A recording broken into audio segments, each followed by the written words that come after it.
Invertimos en Siesta para que vos aprendas a invertir. Cocos, sabemos dónde invertir. ¿Querés saber qué hay detrás de las grandes empresas? Suscríbete a Siesta TV y descubrí Grow, empresarios que construyeron su legado con esfuerzo y visión.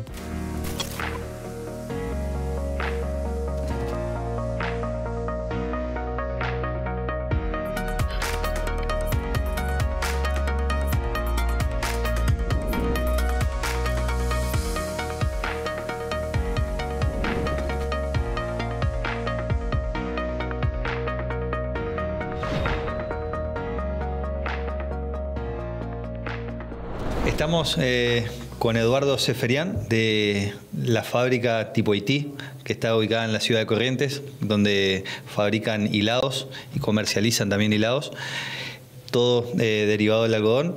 Y bueno, pero vamos a dejar que Eduardo nos cuente quién es él, que como siempre hacemos, y a partir de ahí ir conociendo un poco de la historia de Tipo Haití y todo lo que hay alrededor de Tipo Haití, ¿no?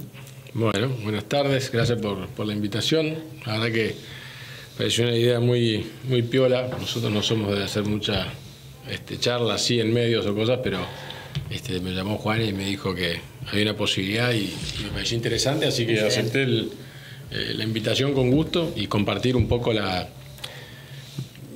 experiencia nuestra, la historia de la empresa, un poco lo que hacemos y que se dé a conocer dentro de la provincia, que dentro de todos tenemos cierta trayectoria y está bueno también que la gente conozca algunas cosas más allá de los nombres, las cosas que se escuchan.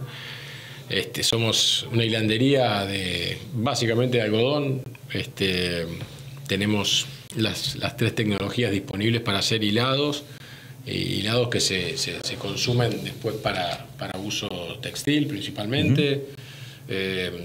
Después obviamente rubros como tapicerías, decoración, medias, guantes, bueno, hay usos tejidos de punto, tejidos planos, bueno, son cosas un poco más técnicas, pero bueno, es una empresa que lleva más de 70 años ya trabajando. Esto fue un inicio de mi abuelo con sus hermanos y algunos socios que se incorporaron acá cuando ellos vinieron después de la Segunda Guerra Mundial. Es una empresa que arrancó en el año 49 y bueno, con la tecnología de aquella época, con el desarrollo industrial de aquel momento. Mi abuelo venía con 50 años de edad sin saber el idioma. Tremendo, ¿no? Y con poco y nada, me imagino, escapado. A trabajar con experiencia en el rubro, porque ya había estado previamente mi abuelo se escapa de genocidio, digamos, armenio, porque somos de origen armenio, y atrás de eso se instalan en Rumania, donde desarrollan de vuelta la actividad textil. Lo que pasa es que después, unos años más tarde, viene el comunismo y de vuelta tuvieron que dejar eso y arrancar de vuelta. ¿Y ya eran textiles allá, sí, en Armenia de exactamente, origen? Hacían hilados, tejían y hacían confecciones o telas, así que sí, ya estaban familiarizados con el rubro, así que el desafío más que nada era venir a un país obviamente que, digamos, era el más allá. Y sin idioma. Y sin idioma. Pero bueno, mi abuelo era un tipo que tenía mucha potencia, por todo lo que yo escuché de mis padres, de tíos y de la gente que trabajaba en la fábrica, un tipo que no conocía el no como respuesta, digamos, era un hombre decidido, con mucha garra, mucho empuje, y por eso obviamente él supo armar y desarmar varias veces, ¿no? A lo largo de su vida. Yo siempre digo que soy un agradecido de estar, digamos, hoy con la posibilidad de trabajar en la empresa, porque tengo la posibilidad, por haber sido descendiente de él, ¿no? Entonces, Vos, Eduardo, sos tercera generación, ¿verdad? Nosotros ya somos la tercera generación, ya muy involucrados todos, en una estructura que, si bien no es una estructura profesional, pero somos un equipo de varios jóvenes que estamos de tercera generación, y algunos de la segunda que todavía quedan participando, no tan operativamente tal vez, pero sí obviamente con la experiencia, con el aporte, digamos, de conocer la historia, digamos, y bueno, así hemos llegado hasta hoy. Y tu abuelo vino de Armenia y se instaló en Corrientes, capital. O sea, ya venía para el fin del mundo y fue a Corrientes. Bueno, la llegada a Corrientes creo que tiene que ver con en aquel momento, era la época de Perón, que había un desarrollo, un incentivo industrial, digamos, y entonces se buscaba digamos, llevar inversiones al interior del país y generar núcleos, digamos, de producción, cosa de generar desarrollo alrededor de la producción, de la inversión. Entonces se daban incentivos fiscales, promociones industriales para establecer industrias en el interior del país, y en este caso, como estaba vinculado al algodón y había un contacto que venía por el lado del vicepresidente Quijano, se consigue ahí una promoción en un sector, digamos, en la provincia de Corrientes, donde hoy está la planta, y obviamente también reunía ciertos requisitos que tenían que ver con la industria, ¿no? Por supuesto que el algodón estaba en Corrientes y de a poco también se fue corriendo al Chaco y hacia el oeste, pero en aquel momento la provincia era algodonera. Sí. Y también estaba la cuestión de Brasil, que mi abuelo, me acuerdo, me han comentado, siempre decía: queremos estar en un corredor que tengamos también salida para Brasil, porque iba a ser un mercado naturalmente que podemos abastecer. Siempre pensando un par de jugadas más adelante. Sí, la verdad que era un visionario en ese sentido. Inclusive le gustaba el tema de estar al lado del río, porque él se imaginaba sacando barcos saliendo de ahí directamente hacia otros lugares. Entonces, bueno, él tenía esa visión siempre amplia, ¿no? No es que le daban un pedacito de algo, sino que se ve que pensaba como, bueno, a ver cómo es el desarrollo de esto a lo grande, ¿no es cierto? Tremendo, y sin dudas que lo logró, ¿no? Para todo correntino, esto va a salir en todos lados, pero particularmente para los correntinos, Tipo Haití es una empresa emblemática, muy arraigada al ideario colectivo de Corrientes. Bueno, de hecho hoy comentábamos antes de arrancar la charla esto de que la avenida Armenia lleva su nombre un poco por la implantación de la empresa ahí. Contanos cómo fue ese proceso de ir a un terreno, imagino, inhóspito, en las afueras de la ciudad en ese momento, y cómo fue creciendo la empresa junto con el entramado de la ciudad que hoy Tipo Haití está integrada a ese entramado urbano. Totalmente. Y es parte indisoluble de nuestra cultura, ¿no? Sí. Como correntinos. Sí, totalmente. Obviamente que en aquel momento el lugar donde iba a estar la fábrica era un terreno, digamos, con árboles, había que desmontar, digamos, era casi el campo. Entonces hubo que hacer un trabajo. Esto son todas cosas que me contaba papá, ¿no? Mi abuelo llegó y él fue él era el que más mentalidad industrial tenía, y de los hermanos, ¿no es cierto? Y el que más se iba a Corrientes y se instaló en el momento cero, y inclusive él se levantaba los sábados y iba a cortar el pasto al lado de la gente, porque eso es algo que me quedó grabado, que él tenía él caminaba por la fábrica y los operarios se le acercaban a hablar y él les preguntaba y hablaba mucho, tenía mucho contacto con todos los operarios. Eso es algo que hoy no sucede, pero era notable cómo la gente lo quería por esas cosas que tenía él de estar como muy cerca de la gente, y un carisma muy, muy especial. He hablado con gente que se emocionaba al recordarlo, digamos, ¿no? Mucho tiempo después. Pero volviendo un poco a la pregunta, bueno, la empresa fue creciendo, digamos, siempre muy de modo conservador. Al principio, obviamente, en los inicios era un crecimiento mucho más acelerado, pero yo creo que en poco tiempo logró instalarse como una empresa que tuvo un buen reconocimiento, no solo por el mercado, siempre tratando de producir con buenos niveles de calidad, sobre todo. Entonces venían técnicos inclusive extranjeros, pero bueno, esto dio como resultado una hilandería que siempre fue reconocida por eso, por el cuidado de los procesos para hacer el hilado. Que mucha gente, dicho sea de paso, se sorprende cuando uno dice que es una hilandería, y después cuando ven cómo se hace el hilado y todos los procesos que requiere y las maquinarias, se sorprende, porque uno cuando dice voy a hacer hilado parece que hace un hilo con una rueca, de manera simple, pero después cuando uno ve la tecnología y todo lo que hay detrás de eso, se sorprende bastante por los tamaños, tremendo, las máquinas, es tremendo. Tuve la oportunidad de ver esas tejedoras funcionando y es una locura, ¿no? Impresionante. Entonces, bueno, yo creo que también el nombre hoy de la Avenida Armenia, lógicamente tiene que ver con la implantación de tipo Haití en ese lugar, que hoy ya es parte de la ciudad. Y un dato, te dejo el dato a vos, pero el dato de la rotonda. Bueno, sí, dentro de está en la esquina, digamos que está la YPF, ¿no es cierto? Está el águila famoso, que es una donación de mi abuelo, porque el águila representa, digamos, está en la bandera armenia y bueno, tiene un significado importante. Entonces, él digamos, como que donó ese águila para también conmemorar un poco esa zona y consolidarla, así que... Está buena esa perlita para los correntinos, sobre todo para los jóvenes que no la conocíamos. Además y que tomamos de referencia, ¿no? Todo el mundo toma de referencia en Corrientes, del águila para allá, del águila para acá, y siempre está la referencia de ubicación que es el águila y la historia de cómo llegó esa águila ahí, que bueno, está relacionado a la fábrica y a los orígenes de ustedes, ¿no? Exactamente, sí, totalmente. Muy bueno. Che, y de chico, vos ibas a la fábrica, andabas por ahí también, ahí con tu papá y demás. Yo me crié en Buenos Aires, ¿sí? Yo nací en Buenos Aires y nosotros, madre correntina, papá, dentro de sus viajes a la planta, que conoció a mi mamá en el aeropuerto, según cuenta la historia. Así que nosotros tenemos una gran parte de la familia que es correntina y entonces eso hacía que fuéramos mucho durante las épocas de verano. Claro.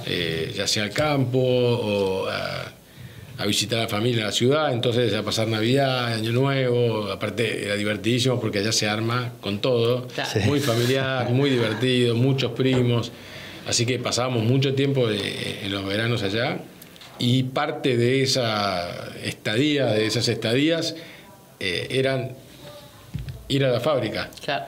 Y inclusive hasta papá nos llevaba a estudiar en el verano para hacer cosas productivas, ¿no? en las vacaciones, ¿no? Más allá de que después por ahí íbamos a algún otro lado. Pero a él le gustaba mucho que, bueno, por ahí nos ponía alguna determinada actividad y después nos quedábamos en la oficina escuchándolo a él, cómo hablaba con los proveedores de algodón, los problemas que surgían en la fábrica y venían a hablar con papá, a ver cómo se resolvían. Y ir a caminar por la planta, nos tirábamos en las fardos de algodón, porque obviamente veíamos los algodones y nos tirábamos como si fuera nieve. En montaña, exactamente.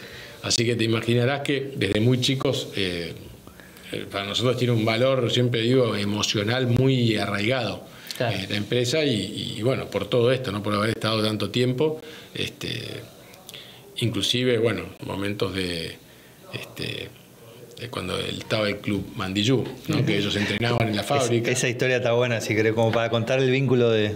Bueno, en aquel momento cuando Mandillú empezó a ganar, digamos, en los torneos locales y regionales y empieza a ir ascendiendo y el Nacional B y después la B y se empieza a dar un fenómeno que empieza a ser como muy importante para la provincia, porque era el equipo que tenía la provincia y que iba ascendiendo y que iba cada vez mejor y al punto de haber entrado a la primera división y haber quedado, creo que si no mal no recuerdo, haber quedado terceros en algún campeonato con una ilusión, con yo me acuerdo que la gente me decía, bueno, yo soy de River y de Mandillú, o sea, claro, como que no podían dejar de ser de otro equipo también, ¿no? Sí. Siendo que el fútbol soy de un equipo, ¿no?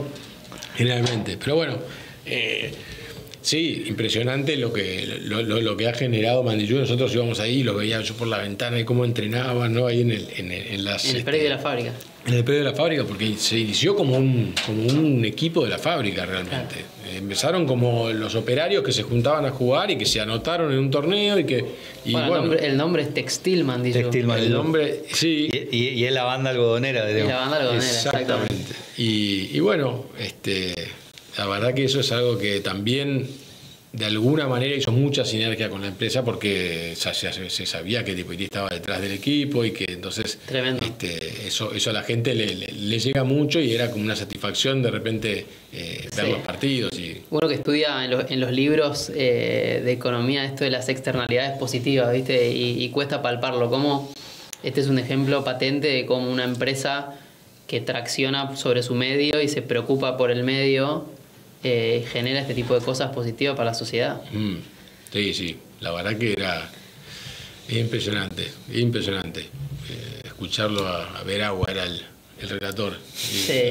Cómo relataba los partidos, lo dejaba la vida. Entonces era impresionante realmente lo que generaba. Sí. Y tuvo la perlita de que tuvo también Maradona también en su momento. Y bueno, después hubo otros periodos que sí fueron ya un poco más distintos, ya porque ya estaba un poco más politizado el tema, ya mi tío lo había vendido, entonces hubo ahí una transición, entonces ya no era el mismo manejo que se tenía antes y tan, digamos, arraigado a la fábrica. Porque bueno, las cosas también tienen su ciclo y cuando llegan a un determinado nivel y escala, es como que ya tenés que empezar a manejarlo de otra forma. Ya no puedes manejarlo como un boliche, ¿no es cierto? Claro. Hablando así como... Está clarísimo. Un poco para ir avanzando en la entrevista, queríamos charlar un poco cuáles son los desafíos de Tipo IT, un poco en el presente, y cuáles fueron por ahí algunos también hitos de desafío que tuvieron en el pasado, que dijeron, che, este es un punto de inflexión que cambió por ahí mentalidades o cambió por ahí la forma de querer encarar el futuro de Tipo IT, y bueno, y también un poco relacionado a eso, los desafíos hacia adelante también de Tipo IT. Mirá, yo creo que como toda historia, hasta en las historias personales, uno tiene puntos de inflexión y va aprendiendo, va adaptándose y va reinventándose en determinadas áreas para crecer. Y me parece que la empresa recorre como un proceso similar. Tipo IT siempre tuvo una posición digamos, bastante dominante en el mercado, muy reconocida, entonces durante mucho tiempo gozó como de una fama, digamos, de una empresa seria, de una empresa que te daba productos de calidad y después durante un tiempo tal vez hemos estado, yo diría que no se invirtió lo suficiente en determinados momentos y el resultado obviamente es que la tecnología avanza muy rápido. Y entonces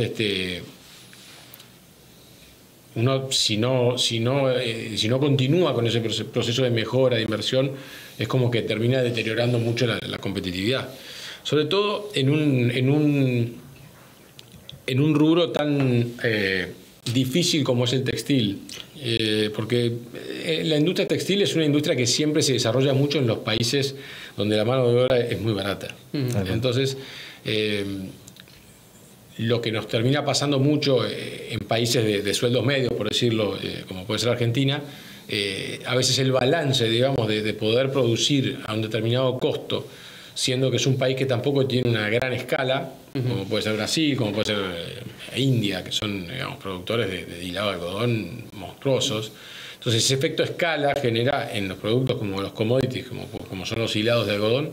Eso es un desafío realmente difícil de poder estar a la altura de la competitividad y de costos como para poder subsistir, sobre todo porque el hilado de algodón, la sustitución del hilado es el hilado que se importa, las telas que se importan, la prenda que se importa, no solamente el hilado en sí. Yo no compito contra el hilado de la India solamente, sino que todas las prendas que puedan venir de la India, todas las prendas que puedan venir del sudeste asiático. Entonces, en algún punto o sea, toda la cadena de valor te genera competencia. Exactamente. Entonces, ese es un poco uno de los desafíos más grandes que tiene el textil en Argentina y por eso también nosotros lo tenemos. Entonces, creo que hemos tenido momentos muy difíciles donde inclusive tuvimos que reestructurar deudas y por suerte fue un proceso que se pudo ordenar y por eso yo creo que ese ha sido el punto de inflexión sin duda.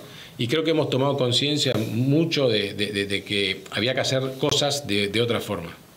Porque, sobre todo con empresas así familiares, donde la manera por ahí de aprender y de darse cuenta de las cosas que uno necesita mejorar no están tanto en procesos porque somos más informales. Entonces es como que el golpe por ahí te hace... Es iteración. Y sí, te hace aprender un poco a los golpes. Entonces ahí es donde uno toma conciencia y dice, claro, yo por ahí tendría que haber hecho esto, tendría que haber hecho esto, tendría que haber pensado en estas cosas.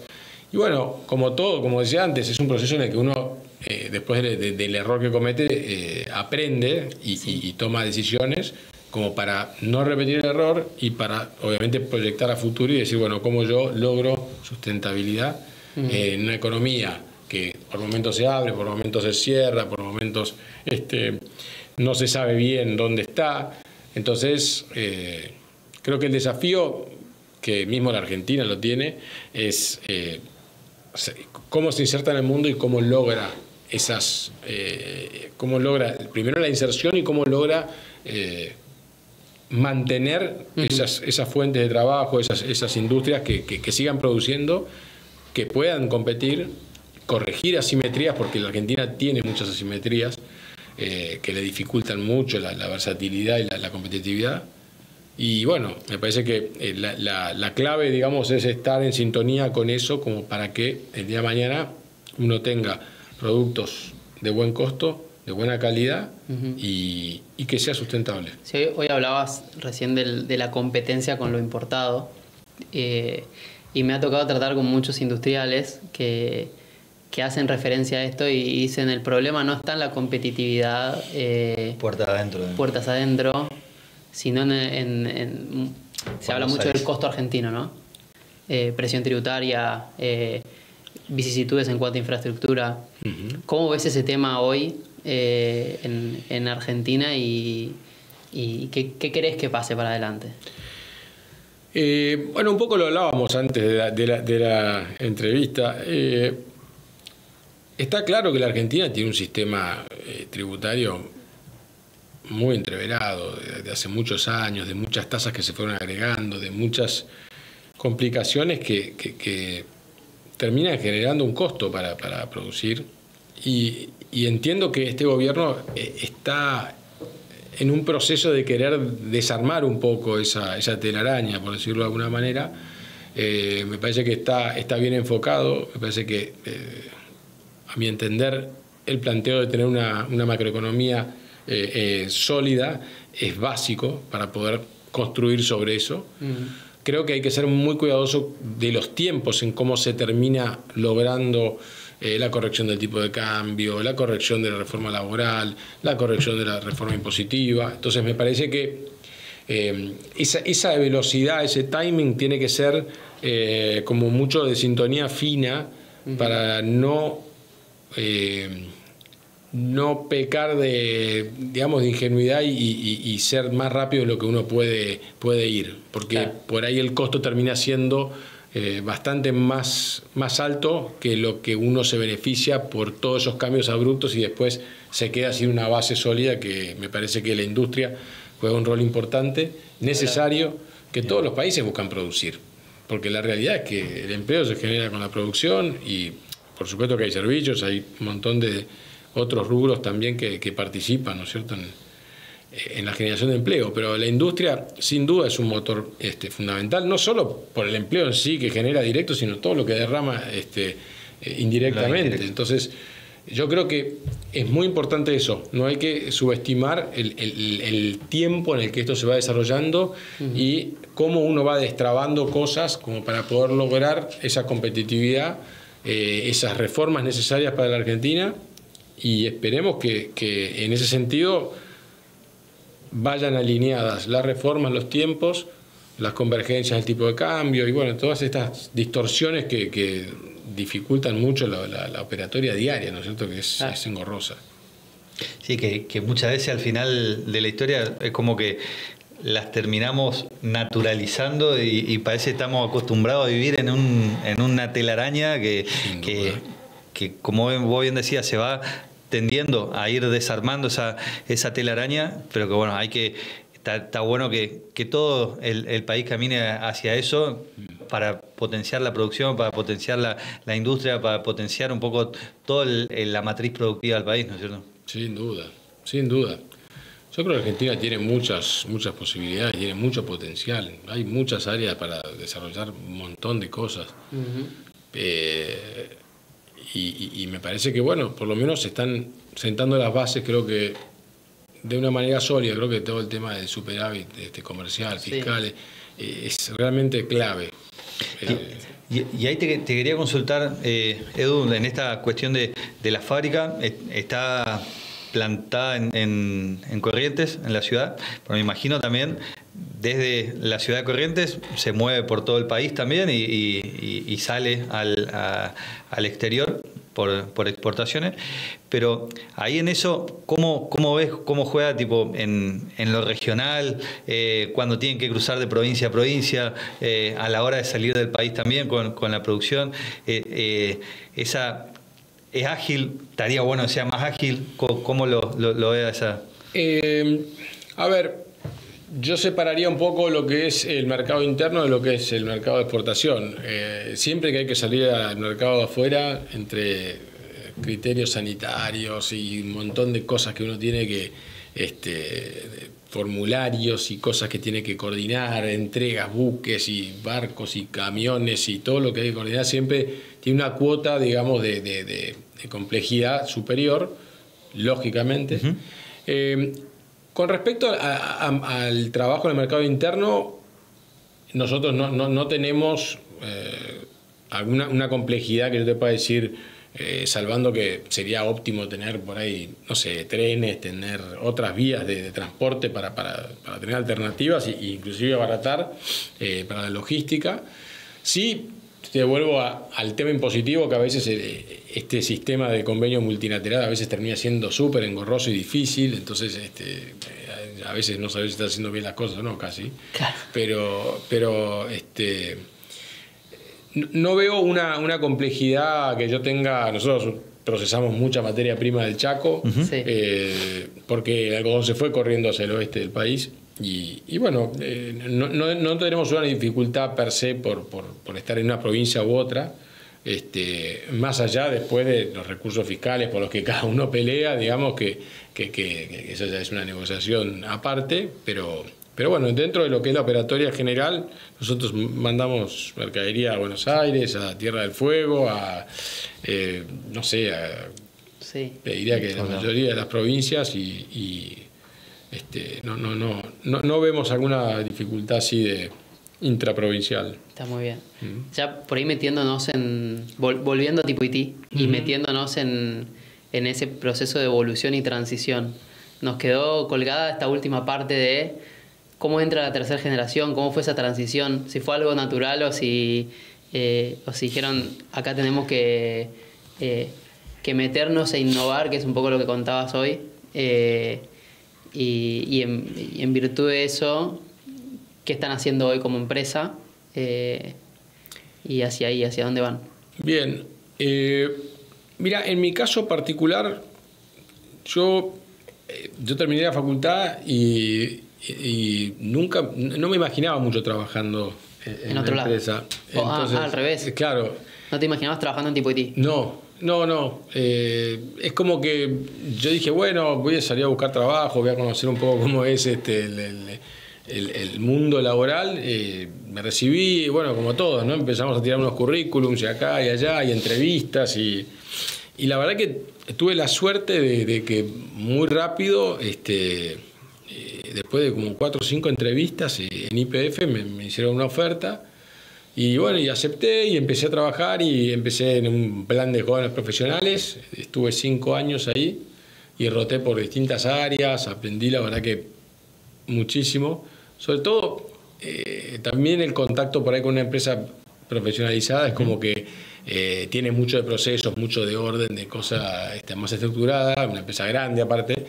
Y la verdad que fue una muy buena primera experiencia, muy buena. Y aparte fue divertida porque estuve en distintos sectores, pero claro, yo en un momento dado empecé a estar en áreas comerciales, de marketing, de patrocinios deportivos, entonces iba a las carreras de C2000, auspiciantes. Divertido eso. Bueno, por eso, había una serie de cosas muy divertidas, después mucho marketing también con estaciones de servicio, mucho contacto comercial, de fidelización de clientes, y entonces de repente un día viene un tío mío y me dice, che, nosotros ya vamos creciendo y nosotros tenemos la necesidad de que se incorpore gente también a la empresa, porque formar gente lleva tiempo, conocer el negocio.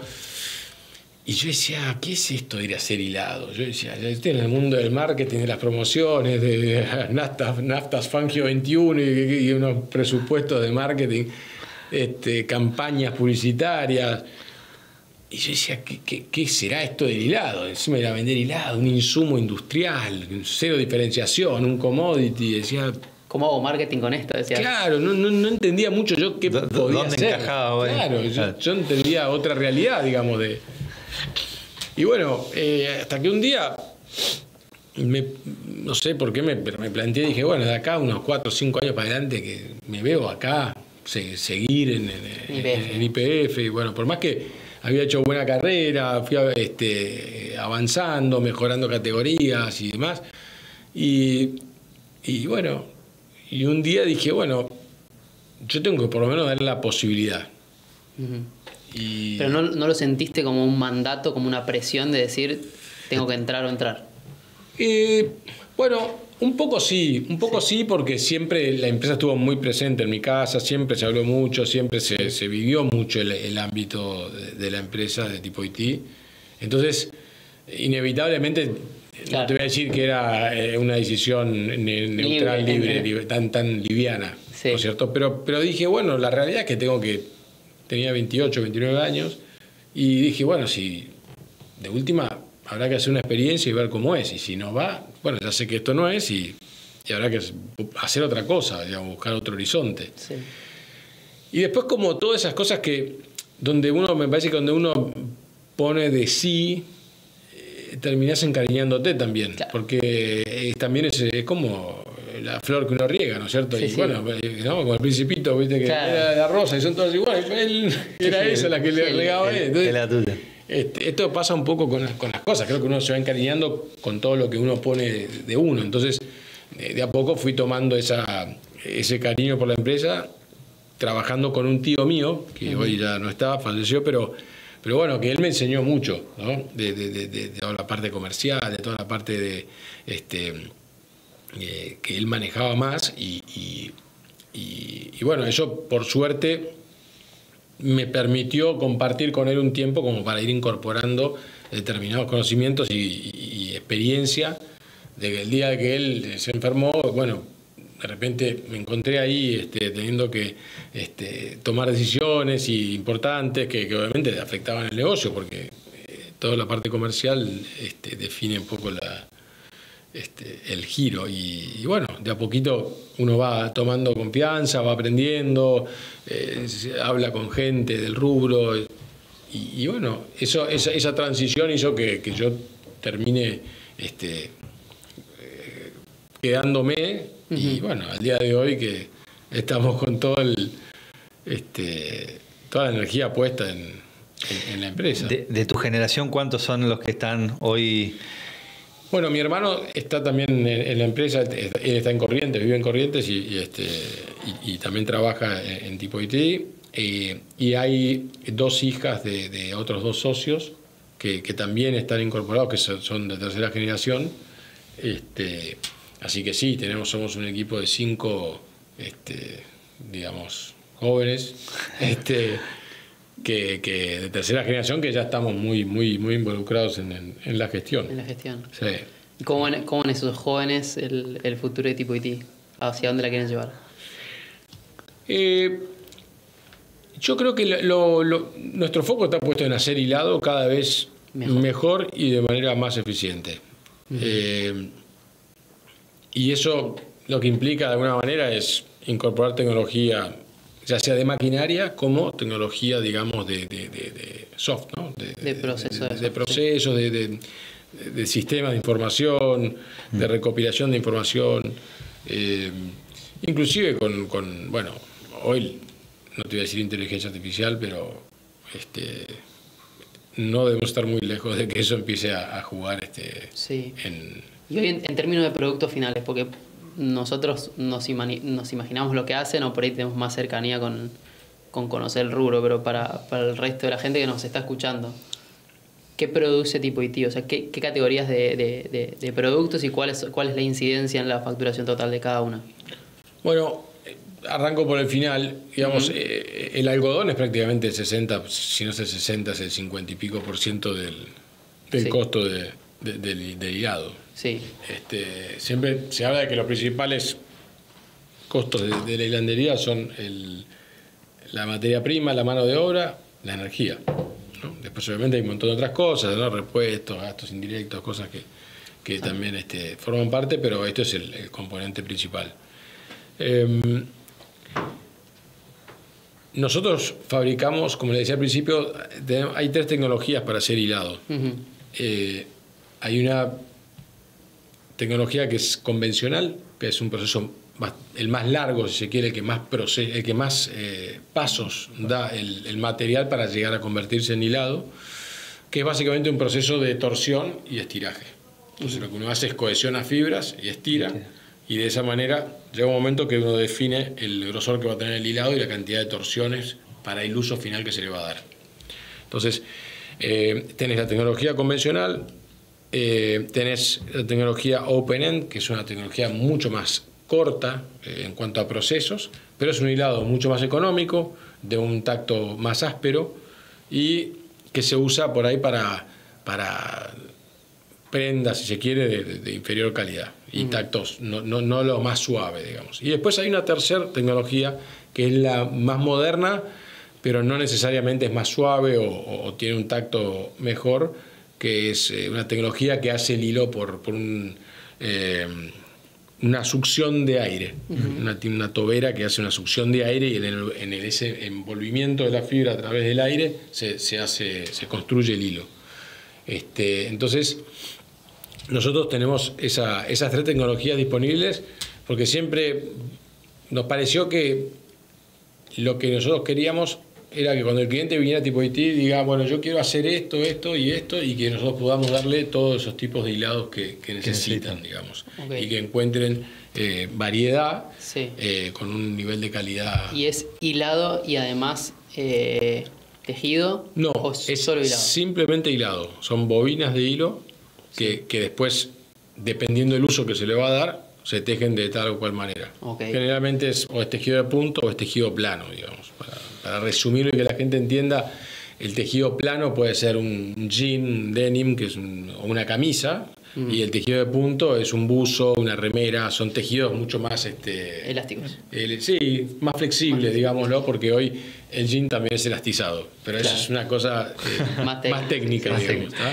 Y trabajan mucho con, bueno, el 70% decías de lo que compone el precio es el algodón, y ahí trabajan mucho con los productores, o cómo es el vínculo por ahí con los productores, o cómo ven el sector ahí productor de algodón en los últimos años y cómo viene yendo, ¿no? Bueno, ahí hay un desafío importante. Creo que Argentina necesita mejorar la productividad y la tecnología con la que produce el algodón.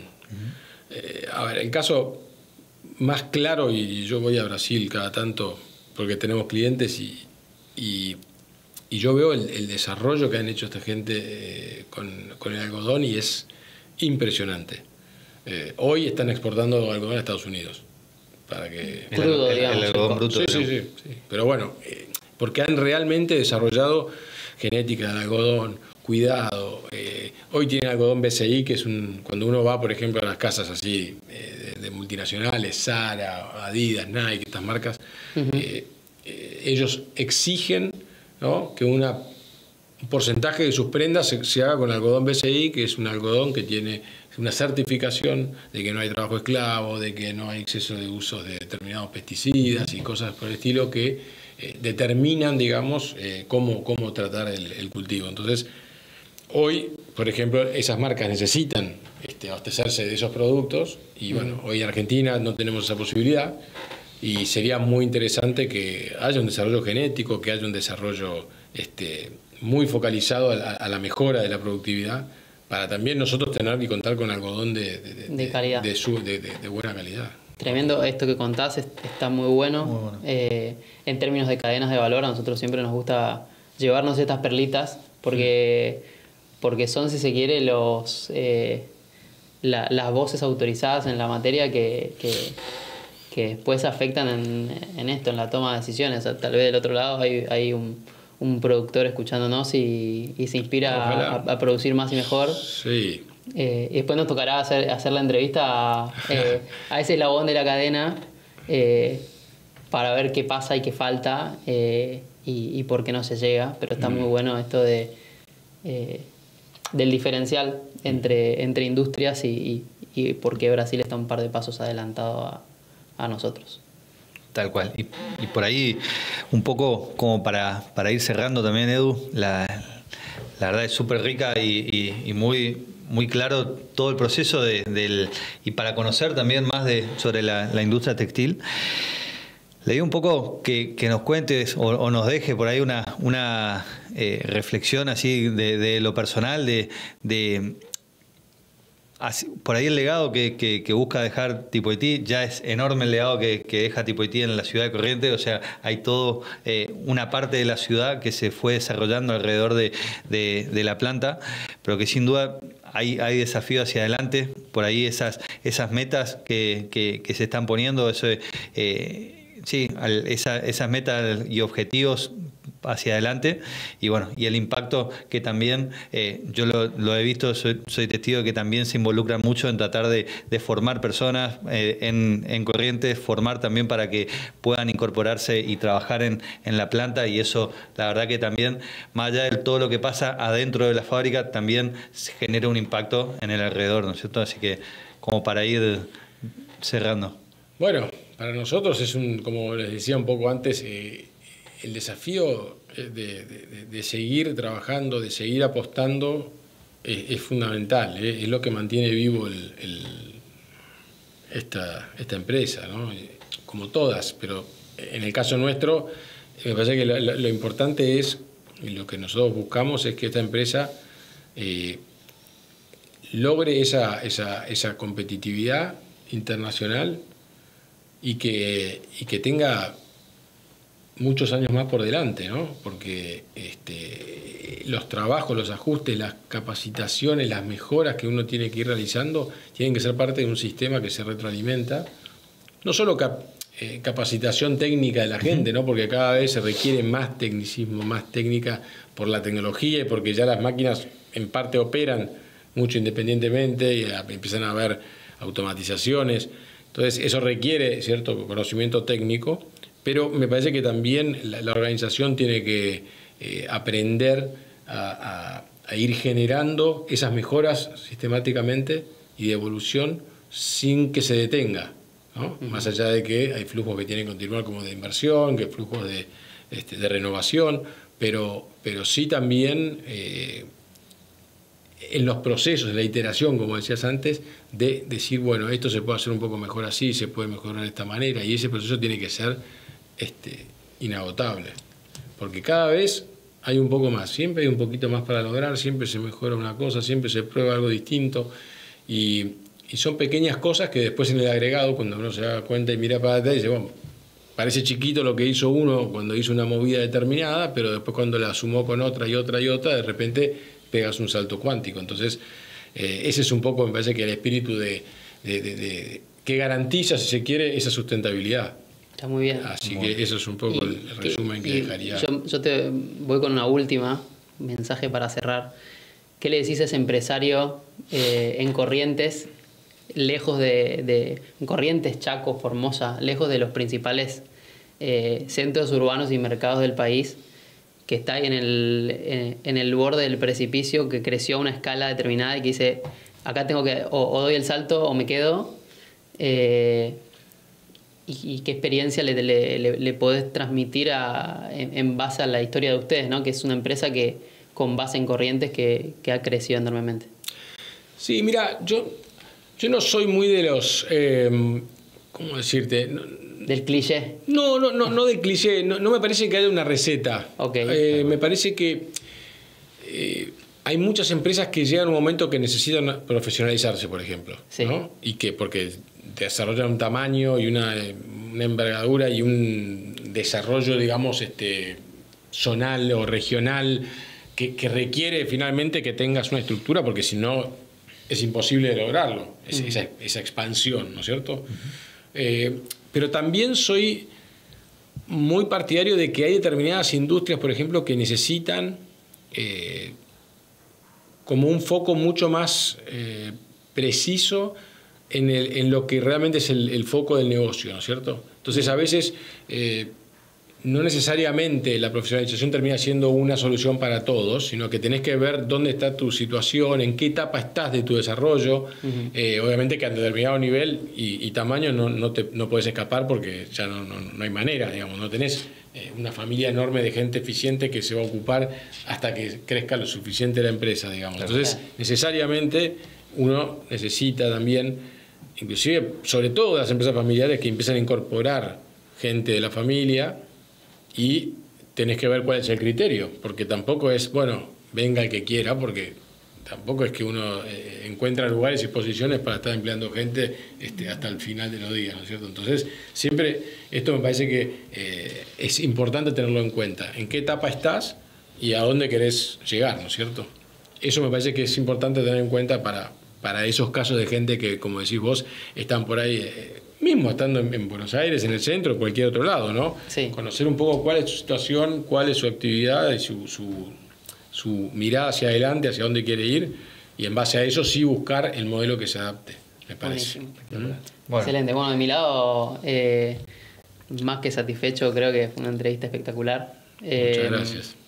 Conocer la historia de cerca, creo que a todos los que transitamos alguna vez por Corrientes nos va a aportar un granito a nuestra identidad, si se quiere, porque la identidad del correntino está muy ligada a la empresa tipo IT, así que bueno, muchas gracias por el tiempo, por el espacio, y bueno, que sea la primera de muchas. Sí, muchas gracias, Edu. La verdad que espectacular el compartir y bueno, para muchos va a ser, ahora cuando pasen por la avenida Armenia y pasen por la fábrica, hay un montón de historia y cosas que pasan ahí adentro que está bueno que la gente sepa. Así que gracias por compartir y nada, creo que la pasamos, espero te haya sentido cómodo también. Súper, la verdad que súper bien, les recontra agradezco, la pasé súper bien, no soy de las cámaras, pero la verdad que no me sentí para nada abrumado, ni mucho menos, súper cómodo y me encantó compartir con ustedes y que se interesen por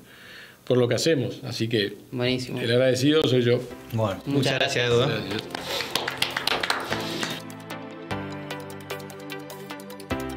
¿Querés saber qué hay detrás de las grandes empresas? Suscríbete a Siesta TV y descubrí Grow, empresarios que construyeron su legado con esfuerzo y visión. Invertimos en Siesta para que vos aprendas a invertir. Cocos, sabemos dónde invertir.